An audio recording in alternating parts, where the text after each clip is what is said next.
ශ්‍රද්ධා සම්පන්න කාරුණික පින්තුනි හැම කෙනෙක්ම උතුම් සද්ධර්ම ශ්‍රවණයට සූදානම් වන මොහොත ලෝතර සම්මා සම්බුදුරජාණන් වහන්සේ දේශනා කළ ඒ උතුම් සද්ධර්මයෙන් සල්පයක් නමුත් ශ්‍රවණය කරගන්නට කවුරුත් සූදානම් වෙන්නේ. පින්තුනි, මනුස්ස ජීවිතයක් තුළ අහන්නට ලැබෙන උත්තරීතරම දේ තමයි ලෝතර බුදුරජාණන් වහන්සේ නමක් දේශනා කරන සද්ධර්මය කියලා කියන්නේ.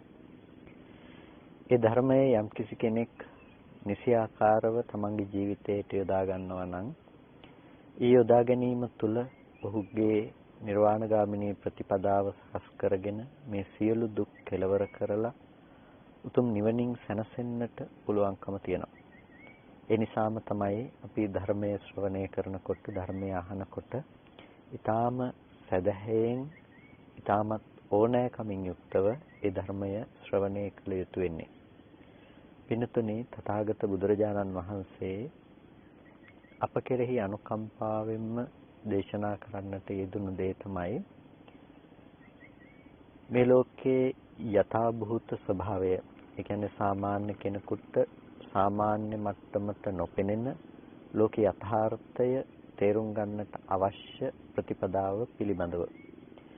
ඒ ප්‍රතිපදාව පිළිබඳව තියෙන අනවබෝධය නිසා තමයි බොහෝ කාලයක් මේ සසර ගමනක යන්නට හේතුව බවට පත් වෙන්නේ. භාග්‍යවතුන් වහන්සේ දේශනා කරනවානේ අනවතග්ගෝ යම් භික්ඛවේ සංසාරෝ පුබ්බා කෝටි නපඤ්ඤායති කියලා. මේ සසර ගමන අනවරාග්‍රයි, ඒකේ අතීත කෙලවරක් පේන්නේ නැහැ.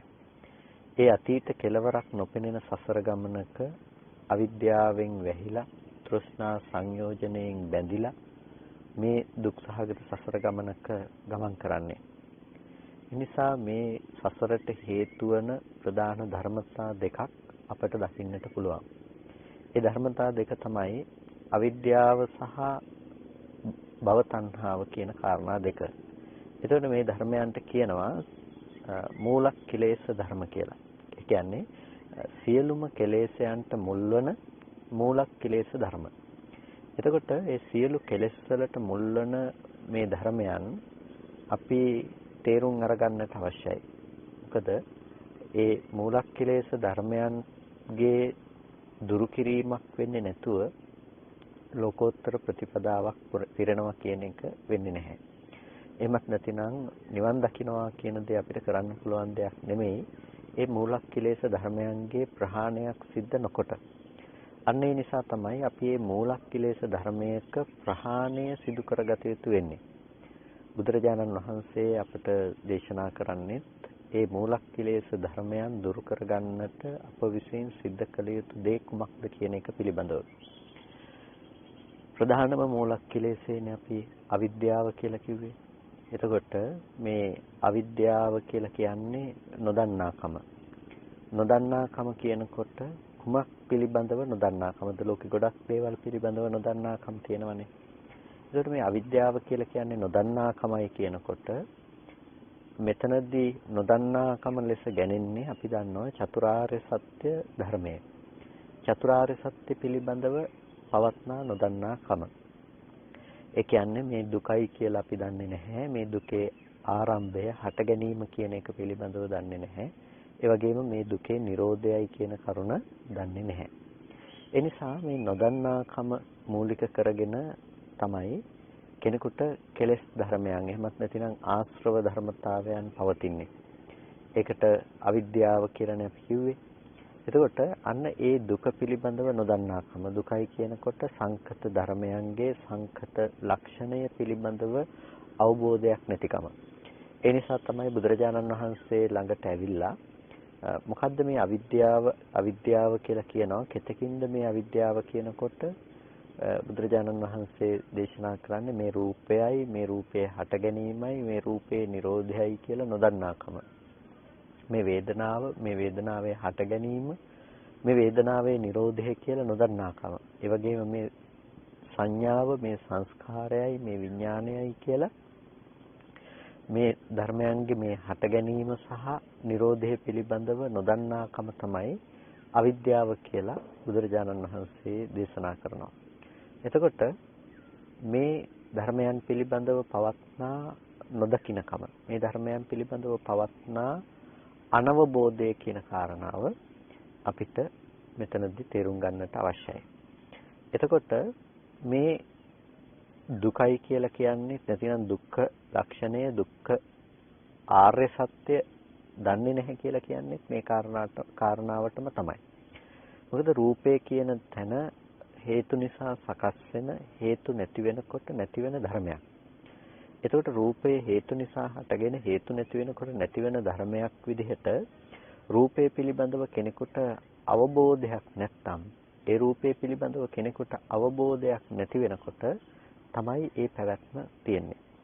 එතකොට මෙතනදී කෙනෙක් තේරුම් ගන්නටම අවශ්‍ය දේ තමයි බුදුරජාණන් වහන්සේ රූපය කියන දේ පිළිබඳව දේශනා කරන්නේ කෙතකින්ද? නැතිනම් කොතන තැනකින්ද, කුමන ආකාරයකින්ද රූපය පිළිබඳව දේශනා කරන්න කියන එක ගැන අපි දැනගන්නට අවශ්‍යයි.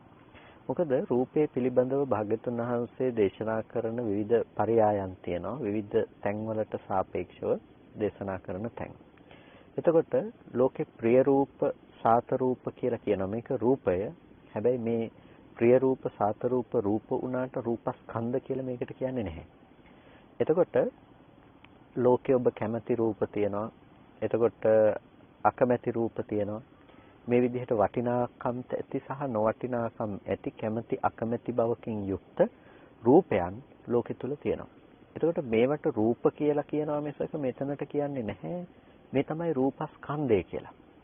මොකද රූපස්කන්ධය කියන ස්කන්ධයක් ඇතුලේ වටිනා රූප සහ නොවටිනා රූප කියලා දේවල් ඇත්තේ නැහැ. වටිනාකම් නොවටිනාකම් ඒ තුල ඇත්තේ නැහැ. ඒ නිසා රූපස්කන්ධය පිළිබඳවයි අපේ අවබෝධය පවතින්නට ඕනේ. අන්න ඒ නිසා තමයි රූපස්කන්ධය ගැන දේශනා කරනකොට බුදුරජාණන් වහන්සේ දේශනා කරන්නේ චත්තාරෝච මහා භූතා චතුර්ණංච මහා භූතානං උපාදාය රූපං. සතර මහා ධාතුව, සතර මහා ධාතුව නිසා පවත්නා උපාදාය රූපයක් තමයි රූපය හැටියට, නැතිනම් රූපස්කන්ධය හැටියට අපට දේශනා කරන්නේ.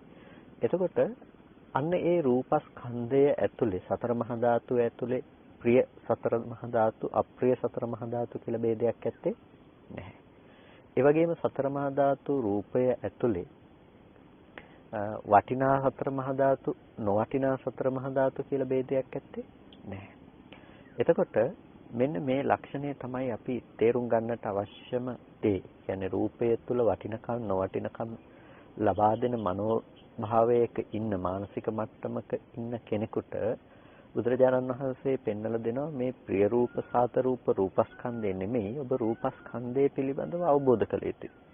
ඒකට රූපස්කන්ධය පිළිබඳව අවබෝධ කරන්නට යනකොට එයාට හම්බෙන්නේ අර ප්‍රිය සාත බවකින් තොර හට හේතු නිසා සකස් වෙලා හේතු නැති වෙනකොට නැති වෙලා යන රූපය පිළිබඳව. ඒ රූපය පිළිබඳවත් බුදුරජාණන් වහන්සේ දේශනා කරනවා කොහොමද රූපය ඇති වුනේ, කොහොමද රූපය වැය වෙන්නේ කියන කාරණාවන් පිළිබඳව. එතකොට ඒ රූපේ හට ගැනීම පිළිබඳව දේශනා කරන බුදුරජාණන් වහන්සේ අවිද්‍යා, තණ්හා, කර්ම, ආහාර කියන මේ ලක්ෂණයන් මුල් කොට රූපේ ගොඩනැගෙන ආකාරයත්, මේ ධර්මයන්ගේ නිරෝධයත් සමග රූපය නිරුද්ධ වෙන ආකාරයත්, නැතිනම් රූපයාගේ නිරෝධය කියන කරුණක් පිළිබඳව අපට දේශනා කරනවා. ඒ වගේම තමයි සමහර තැනකදී බුදුරජාණන් වහන්සේ පෙන්වලා දෙනවා ආයතන පරයයන්. ආයතන පරයයන් කියලා කිව්වේ අපට ඇස සහ රූපය කියන දේ දකින්න පුළුවන් මට්ටමකින් හම්බ වෙන්නේ හැම වෙලාවකදීම මේ කාරණා ඔක්කොම එකට ඇති කල්හි. කියන්නේ අපි මෙහෙම කල්පනා කරමුකෝ. ලෝකය කියලා යම් කිසි දෙයක් ඔබට තියෙනවා නම්, ලෝකය කියලා ඔබට යම් කිසි සංකල්පනාවක් තියෙනවා නම්, ඒ තියෙන සංකල්පනාව, රූපය ගැන ඔබට යම් අදහසක් තියෙනවා නම්, අන්න ඒ අදහස ඔබට ඇති වෙන්නේ ඉන්ද්‍රිය සංජානනයේ මත. ඉන්ද්‍රිය සංජානනයේ මත කියලා කිව්වේ ඔබට ඇහැට දකින දේවල්, කනට ඇහෙන දේවල්, නාසයෙන් දැනගන්න දේවල්, දිවෙන් දැනගන්න දේවල්, නැත්නම් දිවෙන් විඳින දේවල්, කයෙන් දැනගන්න දේවල් අරඹයා තමයි ඔබට ලෝකේ රූපය ගැන කතා කරන්නට පුළුවන් නම්, බාහිර භෞතිකව තියෙනවා කියලා ඔබ හිතනවා නම්, ඒ හැම දෙයක්ම ඔබට ගොඩනැගිලා තියෙන්නේ. ඒකට ඒ සියලුම දේවල් ඒ විදිහට ගෙනල්ලා දෙන්න උපස්තම්භක වුණ දේ තමයි මනස කියලා කියන්නේ. එතකොට මේ ඉන්ද්‍රිය සංජානනය සමග ඉන්ද්‍රිය ධර්මයන්ට ඔබ නැඹුරු වීමත් සමග තමයි මේ ලෝකයේ පැවැත්ම ඔබට නිර්මාණය කරලා දීලා තියෙන ඉන්ද්‍රිය සංජානනය මත. එහෙනම් අපිට පේනවා මේ ඉන්ද්‍රියන්ගෙන් තොරව ලෝකයේ කියන දේ පණවන්න පුළුවන් කමක් නැත්තේ නෑ කියලා. ඒ කියන්නේ හිතන්නකෝ ඇහැට රූප පේන්නේ නැත්තම් ඒ කෙනාට මේ රූප සම්බන්ධයෙන් තියෙන වර්ණ රූප හැඩසටහන් සම්බන්ධයෙන් තියෙන දේවල් ඔහුට පවතින විදිහක් නැහැ. ඒ වගේම යම් කෙනෙකුට උත්පත්ති ඉඳලම රූප පේන්නෙත් නැහැ, ශබ්ද ඇහෙන්නෙත් නැත්නම් ඒගොල්ලන්ට මේ පේන රූප සහ ඇහෙන රූප කියන දේවල් තියෙන්න පුළුවන් කමක් නැහැ.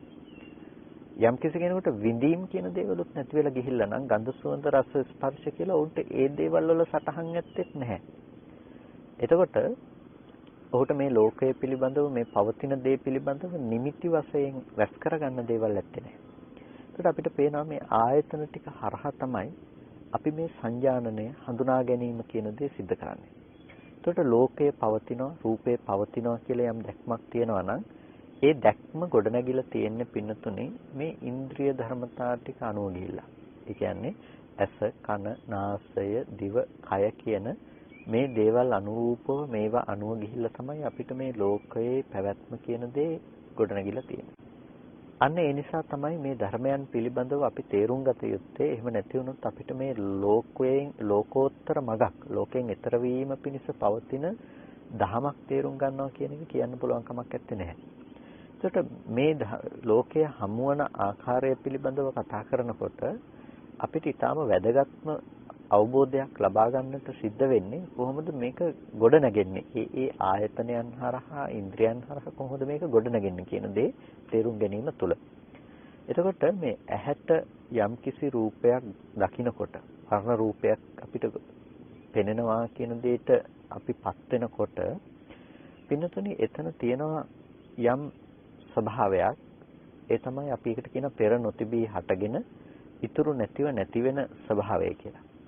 අන්න ඒ විදිහට හටගෙන ඉතුරු නැතුව නැති වෙන ස්වභාවය කොහොම තිබුණත් පින්නතුනේ අපේ පවතින දේ තමයි යථාභූතය නොදන්නා කම නිසා ඒව ප්‍රිය අප්‍රිය වටින නොවටින දේවල් හැටියට ගන්නා කම. අන්න ඒ බඳු මනසක ඉන්න කෙනාට තමයි මේ භූතයේ හැටියට දකින්න කියලා බුදුරජාණන් වහන්සේ පෙන්වන්නේ. ඒ කියන්නේ ඌපරිදි රූපය හැටියට තේරුම් ගන්න, අවබෝධ කරගන්න කියලා. එතකොට ඌපරිදි රූපය ඒ විදිහටම දකිනවා නම් කෙනෙක් එයාට රූපයේහි නිරෝධයක් මිසක කවදාවත් රූපය හම්බ වෙන්න විදිහක් නැහැ. ඒ කියන්නේ දැන් ඇහැට වර්ණ සටහනක් පේනවා නම්, ඇහැට පාට ටිකක් පේනවා නම් ඒ ඇස තියෙනකොටමනේ වර්ණ සටහන තියෙනවා කියන එක කියන්නට සිද්ධ වෙන්නේ. ඇස ඇති කල්හි තමයි, ඇහැ තිබුණොත් තමයි වර්ණ රූපය තියෙනවා කියන දේ කියන්න පුළුවන්කම තියෙන්නේ. ඇහැ නැත්තම් වර්ණ රූපය තියනවා කියන්න පුළුවන් කමක් නැත්තේ නැහැ. මොකද මේක උප්පන්න ධර්මයක් හැටියට පැවතුනොත්, ඉපදුනොත් විතරයි මේක තියනවා කියන එක කියන්න පුළුවන්කම තියෙන්නේ. අනුප්පන්නව සහ නිරුද්ධ වුණ දේ තියනවා කියලා කියන්න පුළුවන් කමක් නැත්තේ නැහැ. මොකද වර්තමානයේකමයි රූපය හම්බ වෙන්නේ. කියන්නේ වර්තමානයේකමයි මේක ඇසුරු කරන්න පුළුවන්කම තියෙන්නේ. චක්කු විඥානය උපදවන්නට පුළුවන්කම තියෙන්නේ. ඒකට මේ චක්කු විඥානය උපදවන්න හේතු වන වර්තමාන ඇහැ රූප කියන මේ ධර්මතා දෙකේ හට ගැනීමක් සිද්ධ වුණොත් තමයි ඒ කෙරෙහි යොමු වන මානසිකාරයක් පවත්වන්න පුළුවන්කම තියෙන්නේ. එතකොට අපිට පේනවා මෙතන ප්‍රධාන කාරණා තුනක්. ඒ තමයි ඇස, ඒ වගේම රූපය, ඒ වගේම ඒ ඇස රූප එකතු වීම පිළිබඳව පවත්වපු, ඒ පිළිබඳව අරගෙන ගියපු හිත කියන කාරණාව. එතකොට මෙන්න මේ තුන් දෙනෙක් පිළිබඳව මෙතනදී කතා කරනකොට අපිට මේ තුන් දෙනාගෙන් එළියට ගිහිල්ලා මේ තුන් දෙනාගෙන් බාහිරව ඉඳගෙන මේ තුන් දෙනාගෙන් එකක් විතරක් තියෙනවා කියලා කතා කරන්න පුළුවන් කමක් නැත්තේ නෑ කොයි වෙලාවකවත්. ඒ කියන්නේ ඇහැ නැතුව රූපය එළියේ තියෙනවනේ. ඇහැ නැතුව රූපය දකින්න පුළුවන් වර්ණ රූපය එළියේ තියෙනවනේ කියලා අපි කිව්වොත් එහෙම. එතකොට ඒ කියන එක හුදු අපේ සංකල්ප මාත්‍රයක් මිසක යථාර්ථය නෙමෙයිනේ. මොකද එළියේ තියනවා කියලා අපි කතා කරනවා නම් ඇහැ නැතුව ඒක යථාර්ථයේ බවට පත් වෙන්නේ නැහැ. මොකද ඒක කොයි වෙලාවකවත් පෙනෙන දේ හෝ ඇත්ත දේ නෙවෙයි නොවන නිසා. එතකොට රූපය පෙනෙන මට්ටමක් ගැන කතා කරන්න පුළුවන් වර්තමානයේ තුල ඇහැට පෙනුනොත් අන්න ඒ පෙනෙන වෙලාවේදී රූපය පවතින දෙයක් හැටියට. එතකොට මෙතනදී කෙනෙක් හිතනවා මේ රූපය කියන එක සංඥාවක්ද? රූපය කියන එකත් අපි මේ ඔක්කොම මනස තුල ගොඩනගෙන දෙයක්ද? රූපය කියන එක සියල්ලම මනසින් ගොඩනගා ගන්න දෙයක්ද කියලා කෙනෙක් කල්පනා කරනවා. සහ මනස තුල ගොඩනගෙන දෙයක් හැටියට කියනවා කියලා සමහර වෙලාවට මේ කාරණාව ඇතම් කෙනෙක් නුවණින් මෙනෙහි නොකළොත් ඒක වරදවා ගන්නවා. පින්නතුනේ මේ කියන්නේ බාහිර රූපයක් නැහැ. මේ රූපය පිළිබඳව අපිට සංකල්පයක් ඇති කරගන්න පුළුවන් කමක් නැහැ කියලා නෙමෙයි. ඒ වගේම මේ කියන්නේ බාහිර රූපයක් තියෙනවා. ඒ තියෙන රූපේ තමයි ඔබ දකින්නේ කියන එකක් නෙමෙයි. කොටින්ම කියනවා නම් බාහිර රූපය ආරම්භය ඔබ තියනවද කියලා තර්ක කරන්නට ගියත් ඒක වැරදි. ඒ රූපය ආරම්භය ඔබ නැහැ කියලා තර්ක කරන්නට ගියත් වැරදි. හේතුව ඔබ හේතුඵල ධමයක් හේතු නිසා හටගෙන හේතු නැති වෙනකොට නැති වෙලා යන ධර්මතාවයක් පිළිබඳව පැවැත්මක් සහ නොපැවැත්මක් ගැන කතා කරලා තියෙන නිසා. ඒ නිසා කතා කළ යුත්තේ රූපය කියන දේ එක දිගට තියනවද එහෙම නැතිනම් රූපය කියන දේ බාහිර නැද්ද කියන දේ ගැන එහෙම නෙමෙයි. කල්පනා කළ යුතු දේ බවට පත් වෙන්නේ රූපය හමුුනේ කොහොමද කියන ප්‍රශ්නය පිළිබඳව. එතකොට දැන් අපි ගත්තොත් එහෙම ဒုတိ ද්වය සූත්‍රය වගේ සූත්‍ර දේශනාවක් ද්වයන් නිසා විඥානං සම්භෝති හේතු දෙකක් නිසා විඥානය කියන දේ හට ගන්නවා. ඒ ඇස සහ රූපය නිසා. එතකොට ඇහැ කියන එක සංකත අනිත්‍ය වුණ පටිච්චසමුප්පන්න ධර්මයක්. රූපය කියන එක අනිත්‍ය වුණ සංකත වුණ පටිච්චසමුප්පන්න වුණ ධර්මයක්. එතකොට මේ අනිත්‍ය සංකත පටිච්චසමුප්පන්න වූ ඇහැ රූප දෙක පවතින තැනක චක්කු විඥානය මොන වෙලාවකවත් නිට්ටයයි කියන්න පුළුවන් කමක් නැත්තේ නැහැ. අනිත්‍ය වූ මේ ධර්මතා ටික ඇති තැනක චක්කු විඥානය නැතිනම් මේ හේතු දෙක ඇහැ රූප කියන මේ අනිත්‍ය හේතු මත ගොඩ නැගුණු චක්කු විඥානය නිට්ටය වෙන්න පුළුවන් කමක් නැත්තේ නෑ. චක්කු විඥානය අනිත්‍යයි. චක්කු විඥානය අනිත්‍යයි. ඒ ගොඩනගපු ඇහැ රූප අනිත්‍ය වෙන නිසා. එතකොට ඇහැ හටගෙන නැතුව යනවා නම් රූප හටගෙන නැතිව යනවා නම් ඒ ඇසේ නැතිවීම තුල හෝ රූපයන්ගේ නැතිවීම තුල හෝ ඒ හිතට පවතින්නට පුළුවන් කමක් නැත්තේ නෑ. හිතත් නැති වෙලා යන ස්වභාවයකින් යුක්තයි. ඒකට අන්න හේතු ටිකක් ඇති කල්හි තමයි ඒක ගොඩනගන්නේ. හේතු ටික නැති වෙලා යනකොට එතනේ ප්‍රතිඵලයේ තියෙන්නට පුළුවන් කමක් නැත්තේ නෑ. දැන් මෙතන පෙර කලින් හටගත්ත සහ පසුව හටගත්ත බවක් තියෙන්නට පුළුවන්. ඇහැ රූප දෙක කලින් හටගෙන එකිනෙකට විශේෂ වීම තුල තමයි ඒ පිළිබඳව මානසිකාරයේ යොමු වීම සිද්ධ වුනේ. ඒ කියන්නේ චක්කු ප්‍රසාදයට බාහිර වර්ණ රූපයක් කියන එක ආපාතාගමයක් වුණ නිසා තමයි ඒ ඇස අරඹයා සිතක් හටගත්තේ. නැතිනම් ඒ ඇස නැමැති ద్వාරයේ පිළිබඳව සිතක් උපදවන්නට පුළුවන්කම ලැබුණේ. එතකොට අන්න ඒ සිත උපදවපු නිසා තමයි ඒ චක්කු ප්‍රසාදයට ගැටුණු රූපය පිළිබඳව දැනගන්නට පුළුවන්කම තිබුණේ. ඒක මොන විදිහේ රූපයක්ද කියන එක වර්ණ සටහන් හැඩතල අනුව දැනගන්නට පුළුවන්කම තිබුණේ ඒක ගැටුණ නිසා. එතකොට ඒකෙන් කියන්නේ මේ චක්කු විඥානය කියන එකෙන් දැනගත්තේ අම්මා පෙනුනද තාත්තා පෙනුනද ගෙවල් දොරවල් පෙනුනද යාන වාහන පෙනුනද කියන එක එහෙම නෙමෙයි. චක්කු විඥාණයෙන් දැනගන්නට පුළුවන්කම තිබුණේ එකම එක දෙයයි. ඒ චක්කු විඥාණයෙන් දැනගන්නට පුළුවන්කම තිබුණේ පින්නතුනේ අපිට ඇහැට වර්ණ සටහනක් ගැටුණා කියන එක පමණයි. ඒ කියන්නේ ඇහැට අබිනිපාත මාත්‍රයක් වුණා. ඇහැට ආපාතහගමයක් වුණ බවට දැනගන්නට පුළුවන්කම ලැබුණා. එතකොට මේ මෙබඳු වර්ණ සටහනක් මෙබඳු හැඩතලයක් මෙන්න මේ විදිහේ දෙයක්ුයි කියන එක පිළිබඳව යම් දැනුමක් එතනදී ගොඩනැගුණා. හැබැයි ඒක පරිපූර්ණ වශයෙන් ඇති කරගත්ත නාමග්‍රහණයන් සහිත, ඒ කියන්නේ නම් සහිත මේ අහවල් කෙනා අහවල් රූපයයි කියලා අපිට දැනගන්න පුළුවන් කමක් තිබුණේ නැහැ. මෙතන තිබුණේ එකම එක දෙයයි ඇහැට වර්ණ රූපයක් ආපු බව එයා දැනගත්තා. වර්ණ සටහන පිළිබඳව එයා දැනගත්තා.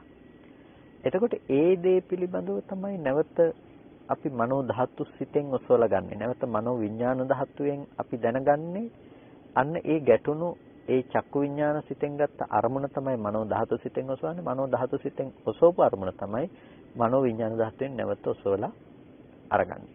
එතකොට මෙන්න මෙහෙම හිතේ ඇතිවන ධර්මතා සමූහයක් තියෙනවා. මෙන්න මේ හිතේ ඇතිවෙන මේ වීතිය නැතිනම් හිතේ ඇතිවෙන මේ මගේදී පළවෙනියටම හේතු නිසා සකස් වුණ බවක් අපිට දකින්න පුළුවන්. මොකද මේ තුන් දෙනෙකුගේ එකතුවක් කියන තැනින් තමයි මේක පටන් ගත්තේ. එහෙම නැතිනම් එතනින් එහාට මේකේ ගමනක් තිබුණේ නැහැ. දැන් ඒ නිසාම තමයි මේක බාහිර රූපේ තියනවද බාහිර රූපේ නැතිද කියන කාරණාව පිළිබඳව මෙතනදී වැදගත්කමක් නොවන්නේ. එමත් නැතිනම් මෙතනදී විශේෂත්වයක් නොගන්නේ එතන ඒ තුන් දෙනෙකුගේ එකතුව කියන කාරණාවක් යෙදෙන නිසා. දැන් බාහිර රූපේ තියෙනකොට තමයි ඒ පිළිබඳව ඇස ඇති වෙලා හිත පහළ වුණේ කියලා කිව්වොත් ඒ රූපේ නිට්ටයව පවතින තැනක අපි මනස පිහිටුව වෙනවා. එතකොට ඒ ඉන්ද්‍රියකට නොපෙනෙන රූපය, ඒ කියන්නේ දැන් ඒ රූපය ඇහැට පේන රූපයක් නෙමෙයිනේ.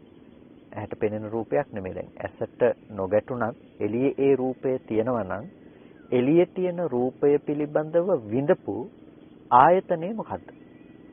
එතකොට අපි කියනවා නම් අතීත විඳපු දෙයි ඒක කියලා ඉවර වෙලා දැන් අතීත තිබ්බ නිසායි අපි කියන්නේ අනාගතයට තියනවා කියලා අපි එතනදී අදහස් කරනවා නම් පින්නතුනි ඒ අදහස සාධාරණ වෙන්නේ නැහැනේ. ඒ සාධාරණ නොවන්නට හේතුව තමයි පින්නතුනි අපි අතීත විඳපු දෙයක් පිළිබඳව කතා කරනවා නම් අතීතයේදී ආවේ මේ වර්තමානයේ වගේම ඇහැට ආවේ වර්ණ සටහනක් මිසක එළියේ පවතින දෙයක් නොවන නිසා. ඒ කියන්නේ පවතින දෙයක් කියලා කියන්නේ එළියේ එක දිගට තියෙන දෙයක් ඊට කලින් තිබිලා හෝ ඊට පස්සේ තියෙන දෙයක් නෙමෙයි. ඒකට ඒක ඒ මොහොතේ හටගත්ත දේ, ඒ මොහොතේ හටගෙන ඒ මොහොතේ නැති වෙලා ගියා. ඒ දේ නැවත දැන් එන්න පුළුවන් කමක් නැත්තේ නැහැ. ඒ නිසා වර්තමානයේ තුලත් අපිට කතා කරන්න පුළුවන් කමක් නැත්තේ නැහැ.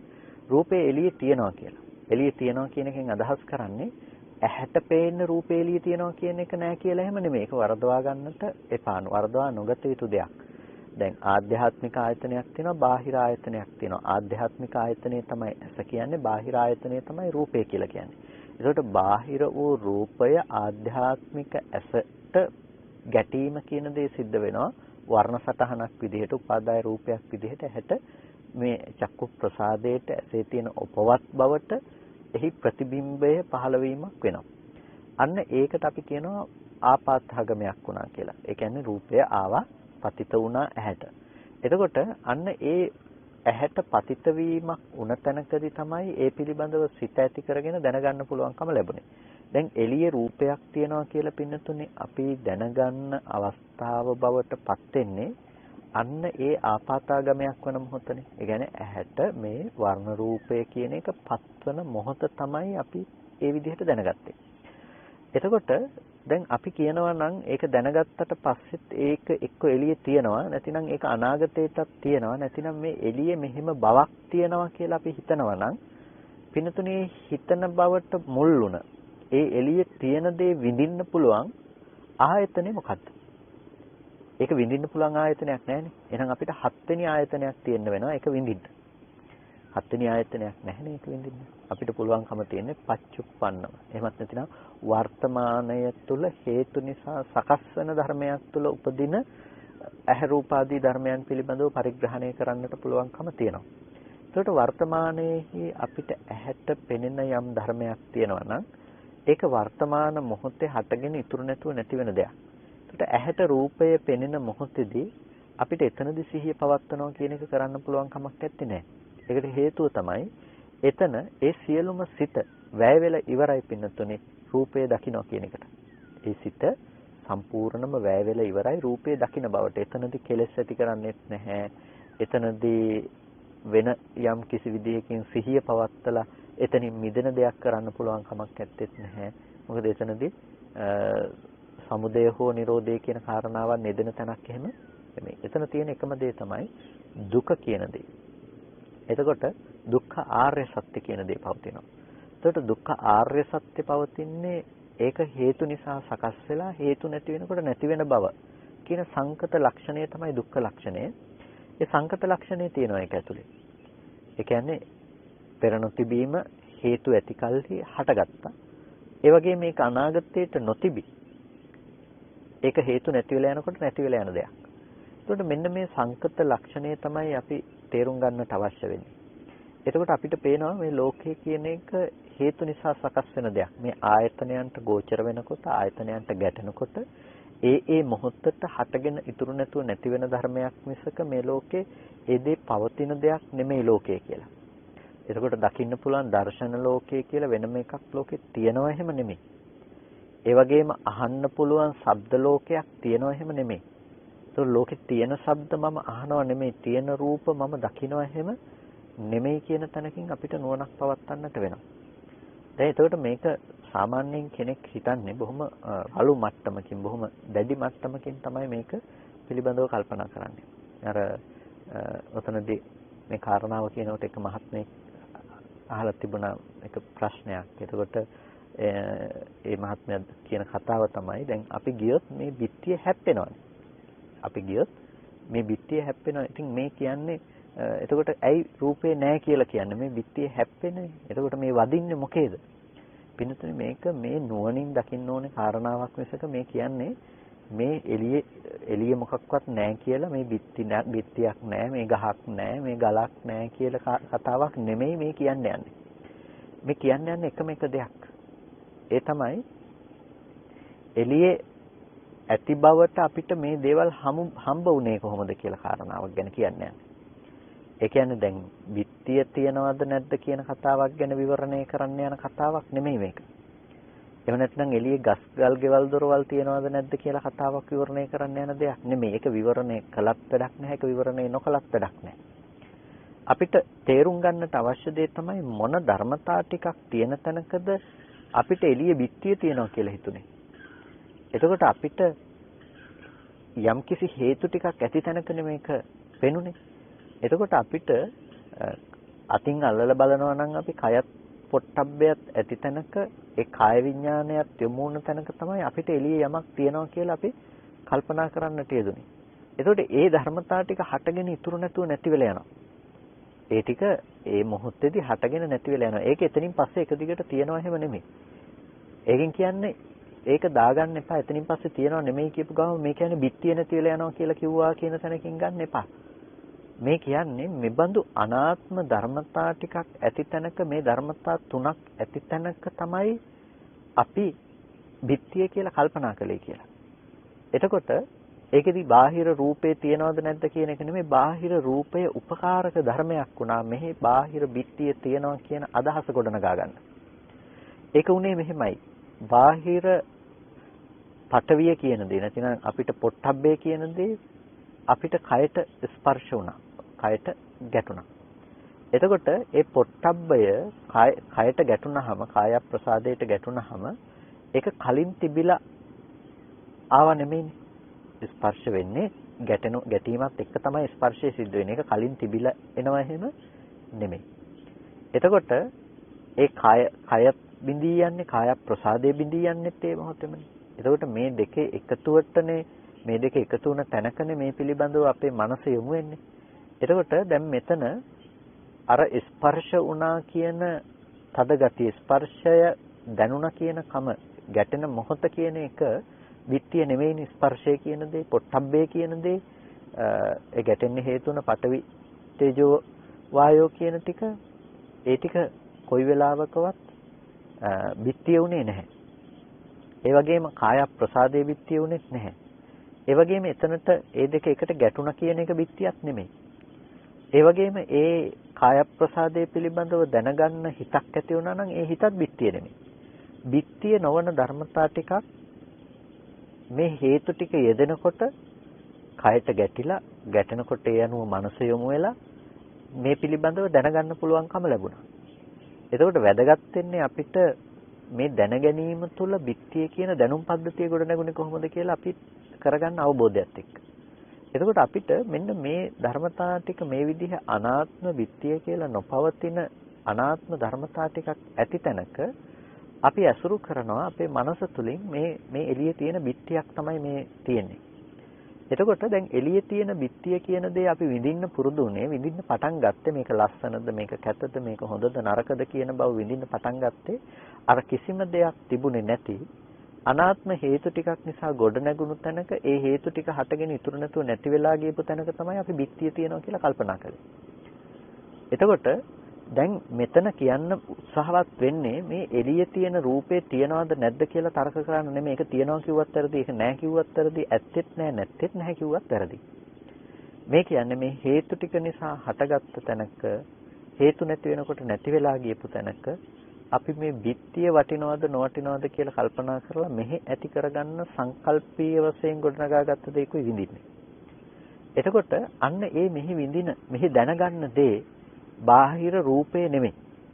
මෙහි දැනගන්න දේ කය නෙමෙයි. මෙහි දැනගන්න දේ හිත නෙමෙයි. ඒක වෙනම දෙයක්. එතකොට මේ ටික ඔක්කොම එකතු කරලා එකක් හදාගන්න එපා. අනාථපිණ්ඩික වාද සූත්‍රයේදී අනේපිඬු සිටුතුමාට උපදෙස් දෙන්නේ ගැහැවිය නුඹේ විඥාණයට නුඹේ හිතට ඇස ඇසුරු නොවේවා රූප ඇසුරු නොවේවා චක්කු විඥානයේ ඇසුරු නොවේවා කියලා ඒවා නිස්සෘත කරගන්න දෙන්න එපා විඥාණයට කියලා.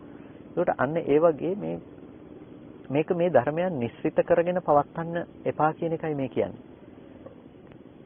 එතකොට ඒ ඔස්සේ එළිය නැද්ද එළිය තියනවද කියලා තර්කයක් අපි ගොඩනගිය යුතු වෙන්නේ නැහැ. එහෙම ගොඩනගනවා නම් ඒක ඊටාම වැරදි. එළියේ නැහැ කිව්වත් වැරදි. ඒක එළියේ තියනවා කිව්වත් වැරදි. ඒක ඒ අනුරූපව ගොඩනගන්නේ අනේකම වැරදි ක්‍රියාකාරකමක්. නැතිනම් වැරදි දෙයක්. ඒ නිසා අපි කළ යුතු දේ තමයි පින්නතුනි මෙතනදී මේ හේතු නිසා හටගෙන හේතු නැති වෙනකොට නැති වෙලා යන මේ ධර්මතාවය පිළිබඳව අපි හොඳට තේරුම් ගන්න එක. එතකොට අන්න ඒ ටික අපිට තේරුම් ගන්න පුළුවන් නම් අපි මේකේ සංකත ලක්ෂණයනේ මේ දකින්නේ. සංකත ධර්මයේ තමයි අවබෝධ කරගන්නේ. ඒකට මේ සංකත ධර්මතාවය පුද්ගලයේද නොවන පුද්ගලයෙකුගේද නොවන ධර්මතා ටික. ඒකට පුද්ගලයෙක්ද නොවන පුද්ගලයෙකුගේද නොවන ධර්මතා ටික. ඒකට ඒ ධර්මතා ටික ආත්ම දෘෂ්ටියකට බැස ගන්න පුළුවන් කමක් නැති බව අපිට දකින්න පුළුවන්කම තියෙනවා. එතන අනාත්ම දර්ශනය එළඹ සිටිනවා. අන්න ඒකට කියනවා භූතය භූතයේ ලෙස දකින්න කියලා. ඒ කියන්නේ ඌ පරිදි රූපස්කන්ධය ඌ පරිදි රූපස්කන්ධයක් විදිහට දකින්න. රූපස්කන්ධය කියන එක ගොඩ නැගුණේ ඒ ආයතනයන්ට ඉපදුණු කල්හි ඇති කල්හි තමයි රූපය කියන දේ පෙනුනේ. එතකොට ඒ මොහොතට හටගත්ත රූපය ඒ මොහොතේ ඉතුරු නැතුව නැති වෙලා යනවා. ඒක ආපහු කවදාවත් අතීතේ ඉඳලා එන්නෙත් නැහැ. ඒ මොහොතේ තියෙන්නෙත් නැහැ. ඒ කියන්නේ එතනින් පස්සේ නැවත තියෙන දෙයක්වත් නෙමෙයි. එතකොට මෙන්න මේ හටගෙන ඉතුරු නැතුව නැති වෙලා යන මේ රූපය ඇති තැනක අපිට හොඳට නුවණින් දකින්නට වෙනවා කොහොමද මේක මේ හටගෙන නිරුද්ධ වුණා කියලා කිව්වේ? ඇයි මේක මේ විදිහට නැවත උපදින්නේ නැහැ? අතීතේ තිබුණත් නෙමෙයි කියලා කියන්නේ කියන කාරණා හොඳට පරිග්‍රහණය කරන්න වෙනවා. ඒ ටික හොඳින් පරිග්‍රහණය කරලා බලනකොට පින්නතුනේ අපිට ඒ තුල ගෙනල්ලා දෙනවා හොඳ ඥාන දර්ශනයක්. නැතිනම් ඒ ටික තුල අපිට ගෙනල්ලා දෙනවා හොඳ නුවණක්. ඒ නුවණ ඇතුලේ කිසිම ඉඩකඩක් තියලා නැහැ මේ රූපය කියන දේ අපිට ආත්ම වශයෙන් පවත්වන්නට. එතන අපිට අනාත්ම සංකල්පය අනාත්ම කියන ධර්මයක් කියන දේ පවත්වනවා. ඒ පවත්වා දීම තුළ අපිට ඒක ආත්ම වශයෙන් ගන්න විපල්ලාසය දුරු කරගන්නට පුළුවන්කම තියෙනවා. අන්න ඒ නිසා රූපය කියන එක අපි මෙන්න මේ විදිහට පිරිසිදු දකිනකොට තමයි පින්නතුනේ එතන අවිද්‍යාව කියන දේ දුරු වෙලා විද්‍යාව කියන දේ උපදව ගන්න පුළුවන්කම තියෙන්නේ. එතකොට ඒ විදිහට අපිට අවිද්‍යාව යෙදෙන තැනක විද්‍යාව කියන දේ උපදව ගන්නට විද්‍යාව කියන දේ ප්‍රතිලාභය කරන්නට පුළුවන්කම තියෙනවා. එතකොට ඒක තමයි මේ රූපය හටගන්න විදිහ සහ රූපේ වැය වෙන විදිහ දකින්න කියලා කිව්වේ. රූපේ හට ගැනීම සහ වැයවීම කියන දේ දකිනකොට අර ලෝකයේ තුල ගොඩනගාගත්ත රූපී සංකල්පනාව. ඒ කියන්නේ අපි ඉස්සෙල්ලා කියවනේ රූපේ සහ රූපස්කන්ධය කියලා දෙකක් ගැන. රූපේ කියලා කිව්වේ ප්‍රිය රූප, සාත රූප කියලා ඔබට ඇලෙන්න පුළුවන් රූප, ගැටෙන්න පුළුවන් රූප ලෝකේ තියෙනවා නම් ඒ ඇලීම් සහ ගැටීම් නිස්ෘත ඒ රූපයන් මේ රූප මිසක රූපස්කන්ධ කිව්වේ නැහැ. ඒත් දැන් රූපස්කන්ධයේ විදිහට ඔබට ලැබෙනවා නම් ඔබට පේන්නේ පුද්ගල භාවයෙන් දකින්නට බැරි නිස්සත්ත්‍ය නිජීව ස්වභාවයකින් යුක්ත රූපයක්. අන්න ඒ රූපය ගැනයි මෙතනදී අවබෝධ වෙන්නේ. එතකොට ඉති රූපං මේක තමයි රූපය කියලා කියන්නේ. ඉති රූපස්ස සමුදයෝ මේක තමයි රූපයේ හට ගැනීම වෙන්නේ. එතකොට ඉති රූපස්ස අස්තංගමෝ කියනකොට මේක තමයි රූපයේ අස්තංගමේ මේක තමයි රූපයේ වැයවීම කියනක ඔබට දකින්න පුළුවන්. එතකොට අහුත්වා සම්භූතං හුත්වා න භවිස්සති පෙර නොතිබේ හටගෙන ඉතිරි නැති වෙන ධර්මයක් හැටියට ඒක ව්‍යවස්ථාපනය කිරීමේ හැකියාව තියෙනවා. මොකද අවිද්‍යා කර්ම තණ්හා ආහාර කියන මේ හේතු ටික නිසායි මේක ඇති උනේ. මේ හේතු නැතිව යෑමෙන් මේක අනුස්පාද සංඛ්‍යාත නිරෝධයකටපත් වෙනවා කියන එක ගැන ඔබට ප්‍රත්‍යක්ෂ කරන්නට පුළුවන්කම තියෙනවා. අන්න ඒකට කියනවා දුක පිළිබඳව ඔබ අවබෝධ කළා කියලා. ඒකම තමයි දුක්ඛ සමුදය පිළිබඳව අවබෝධ කිරීමත්, ඒකම තමයි දුක්ඛ නිරෝධය, නිරෝධගාමිනී ප්‍රතිපදාව කියන දේ පිළිබඳව අවබෝධ කිරීමත් කියන කාරණා ටික යෙදෙන්නේ. මෙන්න මේ විදිහට ඇතිවෙන නුවණට තමයි විද්‍යාව කියලා කියන්නේ. ඒ වගේම ඉති වේදනාව, මේක තමයි වේදනාව කියලා කියන්නේ. මේක තමයි වේදනාවේ සමුදය බවටපත් වෙන්නේ. මේක තමයි වේදනාවේ අස්තංගමයේ බවටපත් වෙන්නේ කියලා ඔබට දකින්න පුළුවන්කම තියෙනවා. එතකොට මේ වේදනාවයි කියනකොට ඔබට දකින්නට වෙනවා මේ මොකද්ද වේදනාව කියලා කියන්නේ. එතකොට වේදනාව කියලා කියන්නේ මේ විඳීම කියන දේ. විඳීම කියන දේත් තේරුම් ගන්නකොට අපිට දකින්නට වෙනවා වේදනා ධර්මයක් තියෙනවා. ඒක විඳීම කියන එක තුල තියෙන උපේක්ෂා සහගත වේදනාවක්. ඒ උපේක්ෂා සහගත වේදනාව හටගෙන නැතිව යන ධර්මයක්. ඇහැට රූපේ පේන තැනක පවතින උපේක්ෂා සහගත වේදනාවක්. ඒකට හේතුව මොකද්ද? ඒ රූපය හොඳ හෝ නරක හෝ වශයෙන් තාම විනිශ්චය කරලා නැහැ. එතන විපාක උපේක්ෂා සහගත වේදනාවක් පවතිනවා. ඒ රූපය පිළිබඳව හිත උපේක්ෂා සහගතයි. ඊට පස්සේ මේ උපේක්ෂා සහගත වේදනාව ආරම්භය ඔබ අම්මා හෝ දරුවා ලෙස කල්පනා කරලා ඒකට වටිනාකමක් ඔබ ලබා දෙනකොට ඒහා සමගම ඔබට ඒ රූපය තුල සතුටු වෙන්න පුළුවන්කම තියෙනවා. එතකොට ඒ රූපය තුල ඔබ සතුටු වෙනකොට අන්න එතන තියෙනවා මොකක්ද? සැප සහගත වේදනාවක්. ඒක ඒ තුල ගොඩ නැගෙනවා සැපයි කියලා ගත්ත, හොඳයි කියලා ගත්ත වේදනාවක්.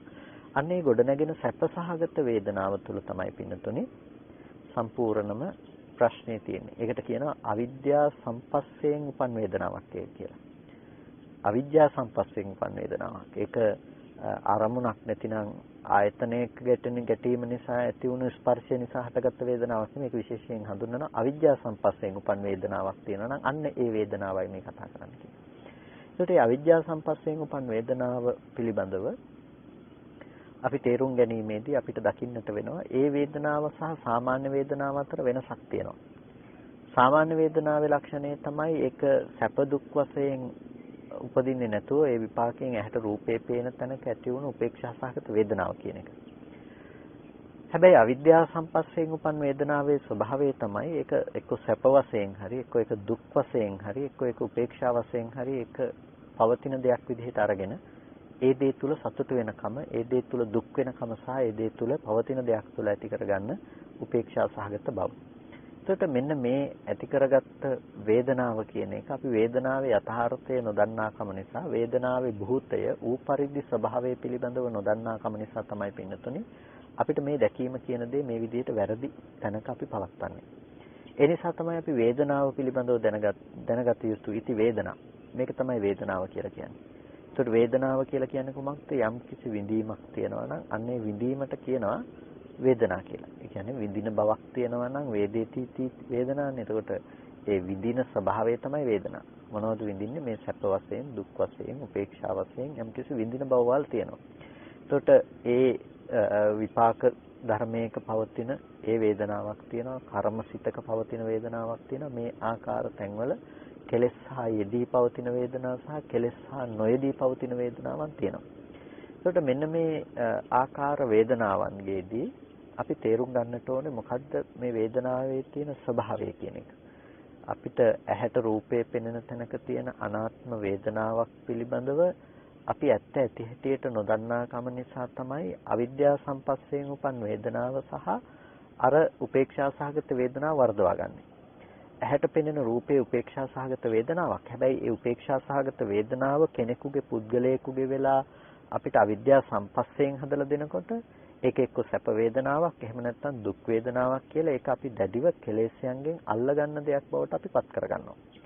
අන්න එතනදී පින්නතුනේ අපි වරද්ද ගන්න තැන. එතනදී තමයි අපි ගොඩක් වෙලාවට අවිද්‍යාව නිසා සකස් කරගන්නවා කියලා වේදනාව පිළිබඳ නොදන්නාකම නිසා ගොඩ නැගුණු දෙයක් කියලා කියන්නේ. ඒ නිසාමයි ඒකට අවිද්‍යා සම්පස්සජ කියන වචනයක් පාවිච්චි කරන තැන් වලදී. එතකොට අවිද්‍යා සම්පස්සජ කියලා කියන්නේ අවිද්‍යා සම්පස්සයෙන් උපන් කියන එක. එතකොට මේ අවිද්‍යා සම්පස්සයෙන් උපන් කියලා කියන්නේ මොකද්ද? අවිද්‍යා සම්පස්සේ කියලා කියන්නේ. අවිද්‍යා සම්පස්සේ කියලා කියන්නේ අවිද්‍යාව හා එකතු වීම තුල, අවිද්‍යාව හා ස්පර්ශ වීම තුල යම් කිසි කෙනෙකුට වේදනාවක් ලැබෙනවා. අන්නේ අවිද්‍යාව හා එකතු වීම තුළ ලැබෙන වේදනාව තමයි අර තමන්ට දරුවා කියනකොට ඇතිවෙන සැපසහගත වේදනාව තමන් දකින්නේ කොහෙද පින්නතුනේ? අර එළියේ තියෙන රූපය තමයි දරුවා. ඒ රූපය දකිනකොට තමයි මට මේ සැප වේදනාව ඇති වෙන්නේ. ඒකට එළියේ තියෙන අර රත්තරන් මිල මුදල් බාහිර තියෙන දේ තමයි වටින්නේ. ඒ දේ මගේ ළඟ තියෙනකොට තමයි මට සැප වේදනාව කියන දේ උපදින්නේ. ඒකට ඒ ආධ්‍යාත්මිකව ඇතිවෙන සැප හෝ දුක කියන දේ අපි දකින්න පුරුදු වෙලා ඉන්නවා පින්තුනේ. එළියේ පවතින දේවල් වල තමයි මේ දේ තියෙන්නේ කියලා ඒක අපි බාහිරට නැවත නැවත පතිත කරමින් අපි දකිනවා. එළියෙන් තියෙන දේ නිසා තමයි මට සතුට ඇති වෙන්නේ. එළියේ පවතින දේ නිසා තමයි මට මේක පවත්වන්න පුළුවන්කම තියෙන්නේ. මේ විදිහට තමයි අපේ සංකල්පනාව තියෙන්නේ. මේ විදිහේ සංකල්පනාවක් තියාගෙන ඉන්න, මේ විදිහේ කැමැත්තක් පවත්වන අපිට පින්නතුනේ හැම වෙලාවකදීම අර ආධ්‍යාත්මික ධර්මතා සහ බාහිර ධර්මතා වෙන්වීමක් ඇත්තේ නැහැ. එතකොට ආධ්‍යාත්මිකව කර්ම මනෝවිඤ්ඤාණය තුළ ඇති ලක්ෂණ අපි දකිනවා අර විපාක සංතතිය තුළ පවතින දෙයක් හැටියට. ඒ කියන්නේ අපිට එතන රූපයේහි පැවැත්ම කියන දේ පෙන්වලා තියෙනවා. ඒකට රූපයේ පැවැත්ම පේනකොට ඒ විඳීම විඳින්නට හේතු වෙන කෙනා මේ පැත්තේ ඉන්නවා කියලා පේනවා. විඳිමින් වේදනාව විඳිමින් යන කෙනා. නැතිනම් මමත්වයේ අපි ඒ තුල පවත්නවා.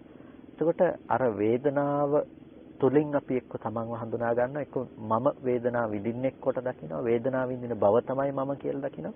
මේ කවර ආකාරයකින් හෝ පින්නතුනේ වේදනාව පිළිබඳව ඔහු අරමුණු කරනවා. අන්න ඒක තමයි අවිද්‍යාව සම්පස්යෙන් උපදින වේදනාවක් කියලා කියන්නේ. ඉතින් මෙන්න මේ විදිහට තමයි වේදනාව කියලා කියන්නේ මෙන්න මේ ආකාර දෙයක්. ඒ වේදනාව පිළිබඳව අපි දත යුතුයි. වේදනාව පිළිබඳව දැනගන්නවා වගේම ඉති වේදනාවේ සමුදය මේක තමයි වේදනාවේ හට ගැනීම කියලා අපි දකින්නට ඕනේ. මොනවද වේදනාවේ හට ගැනීම? එතකොට යම් කිසි අවිද්‍යාවක් තියෙනවා නම්, කර්මයක් තියෙනවා නම්, සංස්කාරයක් තියෙනවා නම්, තණ්හාවක් තියෙනවා නම් මේ අවිද්‍යා කර්ම තණ්හා සහ ස්පර්ශය කියන මේ දේවල් හේතු කරගෙන තමයි මේ වේදනාව කියන දේ ඉපදුනේ. මේ ටික නැතිනම් වේදනාව උපදින්නේ නැහැ. එතකොට අපිට පේනවා ස්පර්ශ ප්‍රත්‍යයෙන් හටගන්න වේදනාවක්. ස්පර්ශය සමුදේ කොට පවතින වේදනාවක්. වේදනාව කියන දේ හැම වෙලාවකදීම ගොඩනගන්න පුළුවන්කම තියෙන ස්පර්ශ වුණොත් විතරයි. අරමුණක තියෙන ප්‍රධානම දේ තමයි වේදනාව කියන දේ. ආරම්මන රසය විඳිනවා කියන එකනේ වේදනාව කියලා කියන්නේ. එතකොට ඒ ආරම්මණයෙහි රසය විඳගනු ලබන වේදනාව පවතින්නේ අරමුණක් ස්පර්ශ වුණොත් විතරයි.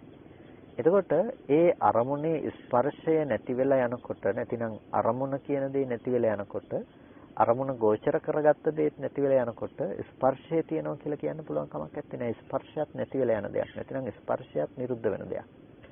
අන්න ඒ විදිහට ස්පර්ශය නිසා හටගත්ත වේදනාව ස්පර්ශ නිරෝධයෙන් නැති වෙලා යනවා කියන දේ අපිට අවබෝධ කරගන්නට වෙනවා. එතකොට ඒ ස්පර්ශය නිසා හටගත්ත ස්පර්ශ නිරෝධයෙන් නිරුද්ධ වෙන වේදනාවක් කියන තැන අපි දකින්න පුළුවන් වුණොත් එහෙම ඒ වේදනාව පිළිබඳව අපිට සත්පුද්ගල සංකල්පනාවක් පවත්වන්න. මේ දරුවා දකින්න කොටයි මට සැප වේදනාව ආවේ කියන තැනකට පදනම නැහැ. ඇයි අපිට ඊට කලින්ම අපිට සිහි ඉපදවීමක් නැතිනම් ඊට කලින් තැනක සිහිය පිහිටවීමක් අපි කරලා තියෙනවා. ඒ වේදනාව කියන ධර්මය හටගෙන නිරුද්ධ වුණ දෙයක්. මම වින්දේ එළියේ ඉන්න දරුවව නෙමෙයි. මම වින්දේ ඇහැට ආපු වර්ණ සටහනක් පිළිබඳවයි මේ විඳීම පැවතුනේ. ඒකට මේ විඳීම සැපසහගත හෝ දුක්සහගත දෙයක් නෙමෙයි. ඒක උපේක්ෂා සහගත දෙයක්.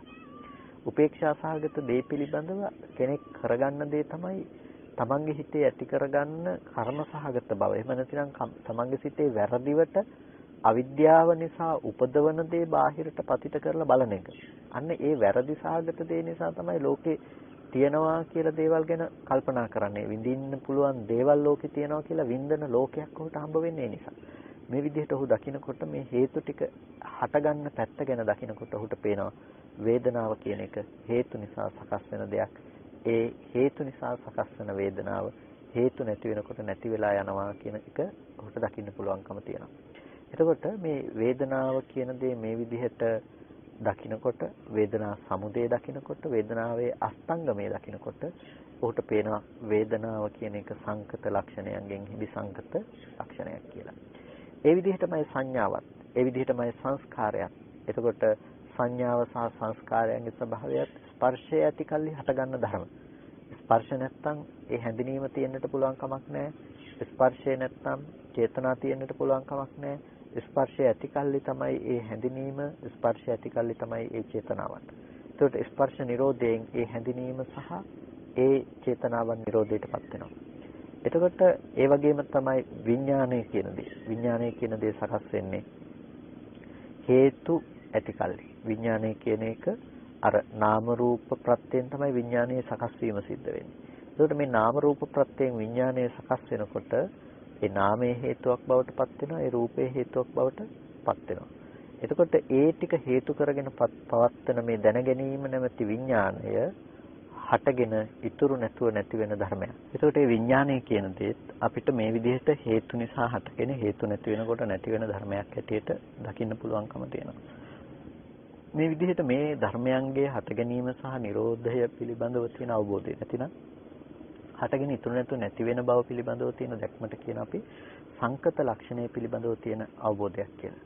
ඒකට මේ අවබෝධය දුක පිළිබඳව පවතින දුක්ඛ ලක්ෂණය පිළිබඳව පවතින අවබෝධයක්. මේ දුක්ඛ ලක්ෂණය පිළිබඳව පවතින මේ අවබෝධය නිසා එයාට විද්‍යාව උපදිනවා කියලා කියනවා.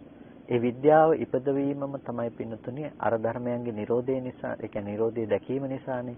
ඒ ධර්මයන්ගේ ඇත්ත නොදන්නාකමක් තිබ්බනම් නොදන්නාකම ඉවත් කරලා තමයි දන්නාකම කියන දේ උපදවගත්තේ.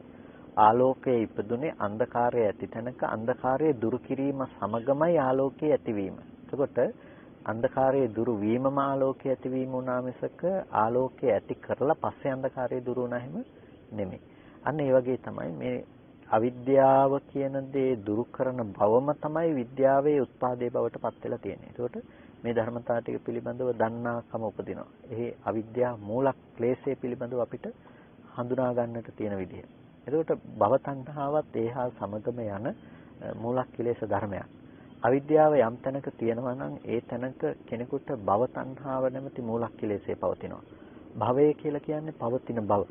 භවෝති සස්සතං. බාහිර ලෝකයේහි පැවැත්ම තියෙනවා නම් ඒ පැවැත්ම කියන දේ ගොඩනගලා තියෙන පින්නතුනේ මේ භවය කියන දේ මත, භව සංඥාව මත. ඒතකොට මේ පවතින බවට ගත්ත හැඟීම, පවතින බවට ගත්ත සංඥාව නිසා තමයි අපිට ලෝකයේ එක දිගට පැවැත්මක් කියන ශාස්ත්‍රත දෘෂ්ටිය අපිට ඇති කරන්නට ඒ බාහිර පවතින ආත්මයන් සත්පුද්ගල සංකල්පයන් තියෙනවා කියන දේ තුළ අපිට ආත්ම දෘෂ්ටි ගොඩනගලා තියෙන්නේ. ඒකට අන්නේ ඒ ආත්ම දෘෂ්ටීන් ගොඩනැගීම තුළ තමයි අපිට ලෝකය අතීත ඉඳලම තිබුණා අනාගතයටත් තියෙනවා කියන මේ පැවැත්ම අරගෙන ගිහිල්ලා තියෙන්නේ. ඒ පැවැත්ම තුළ ඉඳලා තමයි පින්නතුනේ අපි කර්ම රැස් කරගන්නේ. කියන්නේ දැන් හිතන්නකෝ කාමාවචර කර්ම සිද්ධ කිරීමක් කරනවා නම් කාමාවචර කර්ම සිද්ධ කරන්නේ මොන මට්ටමේද කියලා. ඒකට ඒ කාමාවචර කර්ම සිද්ධ කරන්නේ මේ බාහිර පවතින බවට ගත්ත ඒ දැක්ම මත ඉඳලානේ අපි තියෙන මල් පහන් අරගෙන ගිහලා අපි පූජා කරනවා. මේක වැරදි කියනව නෙමෙයි. ඒ තුල අපිට කර්මගත ජීවිතයක් කර්මගත දෙයක් සකස් වෙන්නේ කොහොමද කියන දෙයට කියන්නේ. එතකොට ඒ තැනක මේ භවය කියන දේ සැකස්ම භවය කියන දේ පැවැත්ම සිද්ධ වෙලා තියෙනවා. ඒ භවය කියන දේ මත තමයි අපි මේ කුසල කුසල කර්ම සිද්ධ කරලා තියෙන්නේ. ඒකට අන්න ඒ භවය කියන දේ මූලක් කිලේශ ධර්මයක් බවට පත් වෙනවා.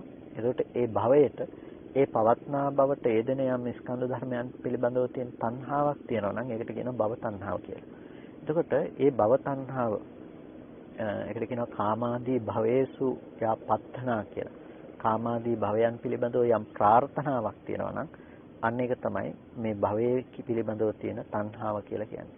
එතකොට මෙන්න මේ තණ්හාව භව තණ්හාව කියන එකට ප්‍රත්‍ය බවට පත් වෙන්නේ අවිද්‍යාව. එතකොට ඒ ඇත්ත නොදන්නාකම නිසා තමයි ඒ බාහිර පැවතිනවා කියන බව පවතින්නෙම. එතකොට එතන ඇත්ත නොදන්නාකම නිසාම ඒ භවය කියන දේ නැතිනම් බාහිර පවතිනවා කියන අදහස අපිට තියෙනවා. ඒ අදහස මත ඉඳලා තමයි අපි කර්ම સિદ્ધ කර ගැනීම කරන්නේ. යම් යම් මට්ටම් වලින් පින්නතුනේ අපිට සිද්ධ වෙනවා නම් අර රූපය හටගෙන නිරුද්ධ වෙන ආකාරය පිළිබඳව දකින්න පුළුවන්කම අපිට තියෙනවා නම් ඒ රූපය හටගෙන නිරුද්ධ වෙන ආකාරය අපි දකිනකොට ඒ තුල નિરાයාසයෙන්ම තමයි අවිද්‍යාව ප්‍රහීන වෙන්නේ. අවිද්‍යාව ප්‍රහීන වෙන මට්ටමටම භව තණ්හාව ප්‍රහීන කරගන්න පුළුවන්කම තියෙනවා. මුලින්ම භව දිට්ඨි ප්‍රහීන වෙනවා. භවය පිළිබඳව තියෙන යම් ආත්ම සහගත දෘෂ්ටි බවක් තියෙනවා නම් ඒ ආත්ම සහගත දෘෂ්ටි භාවයේ ප්‍රහීන වෙනවා. ඒත් ආත්ම සහගත දෘෂ්ටි භාවයේ ප්‍රහීන වෙනවා වගේම ක්‍රමයෙන් අපිට පුළුවන්කම තියෙනවා. ඒ අවිද්‍යාව ප්‍රහීන වෙන මට්ටමටම භවය කියන දේ ප්‍රහාණයට ලක් කරන්නට. ඒ නිසා මේක අනුපූර්වව අපිට දියුණු කරගෙන යන්නට පුළුවන් දෙයක්. ඒ නිසා මූලික වශයෙන්ම අපි මේක සිද්ධ වෙන දැක්ම මූලික වශයෙන් මේ සිද්ධ වෙන්නේ කොහොමද කියන දර්ශනය අපි ඇති කරගෙන තියාගන්නට අවශ්‍යයි. ඉතින් ඒ දර්ශනය ඇති කරගන්නට හේතු වන ප්‍රධානම කාරණා ටිකක් තමයි අද දවසේදී අපි මේ විදිහට සාකච්ඡා කරන්නට යෙදුනේ. ඒ නිසා ඔබ මේ කාරණා ටික පිළිබඳව ඔබේ අවධානය යොමු කරලා හොඳින් නුවණින් සම්මර්ෂණය කරන්නට කියලා ඔබ හැම දිනාටම කාරුණිකව සිහිපත් කරනවා. ඉතින් අද දවසේදී අප මේ විදිහට ධර්ම ශ්‍රවණය කරලා සිද්ධ කරගත්ත සීල කුසල ධර්මයන් අපි අනුමෝදන් කළ යුතු අයට අනුමෝදන් කරමු. පළමුවෙන් අපට අර්ථයෙන් ධර්මයෙන් අනුශාසනා කළ ධර්මාචාර්ය අවසරයි මාංකඩවල සුදස්සන ස්වාමීන් වහන්සේට, අවසරයි මාංකඩවල නන්දරතන ස්වාමීන් වහන්සේට, ස්වාමීන් වහන්සේලා දෙනමතම උතුම් නිවනින් සැනසීම පිණිස මේ කුසලය හේතු පාරමිතාවක් වේවා කියලා ප්‍රාර්ථනා කරනවා. ඒ වගේම මේ සියලුම කුසලයේ සියලු දෙවියන්ට අපි අනුමෝදන් කරනවා. දෙවියෝ මේ පින් සතුටින් සාදුනාදයෙන් අනුමෝදන් වනු ලබත්වා. දෙවියන්ට මේ පින් උතුම් නිවනින් සැනසීම පිණිස හේතු පාරමිතාවක්ම වේවා කියලා සාදු කියලා කවුරුත් දෙවියන්ට පින් අනුමෝදන් කරන්න. හැම දිනාටම තෙරුවන් සරණයි.